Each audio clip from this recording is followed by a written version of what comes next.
So, hi, I'm Randolph Mendoza. So, andito ako ngayon sa JC, sa dealership. Ipapagawa or may gagawin din sa kotse ko. So, habang hinihintay natin, konting discussion lang, no? So, siguro ngayon pag-usapan natin about pre-selling versus ready for occupancy. So kasi yung iba sinasabi nila, ay okay lang, mas gusto ko yung pre-selling, or ano bang difference nun sa RFO or ready for occupancy. So, well, of course, as a property consultant or property specialist, tatanungin ko muna ano ba yung purpose ng pagkuha ng property, di ba? Let's say for example for personal use, gustong gamitin kaagad. So I would really say, or I would really suggest na kuha na tayo ng RFO. May common notion kasi na kapag sinabing pre-selling, sinabi mas mura, di ba? Mga 5,000, 7,000.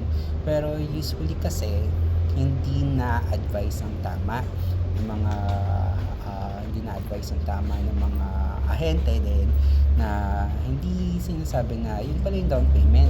Tapos after nun, kapag na-transfer na sa bank or sa mga financial institution, tataas din yung magiging monthly nila, 'di ba? So as compared sa, let's say for example, may nakita kayong developer na nag-o-offer ng zero down payment or no down payment, low down payment, tapos pwede nang lipatan kaagad, I would really highly recommend na yun yung kunin. Kasi let's say for example, for Urban Deco Homes or IGA, so we do have lowest down payment in the market. So 10,000 lang initial cash out, tapos pwede ka na makalipat once approved ni Pag-ibig or ng bank, particularly with BDO. So at least 'di ba, ang kagandahan doon is hindi nagdodoble yung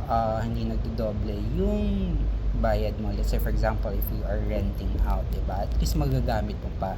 Yun nga, meron akong isang client na ang ginawa niya pagka-approve sa Pag-ibig, yung nalipatan niya na, pinarentahan niya na kaagad. Kasi yung monthly payment naman, magsisimula yun or mag-start yun after ng maka-move in na sila eh. So, yun yung ginawa niya. So, ending, hindi siya yung nagbabayad ng monthly payment niya. So, there are actually advantages kung RFO na kaagad yung gagamitin natin. At least may assurance ka na nandyan na yung property mo, and hindi ka na maghihintay pa na matagal, 'di ba?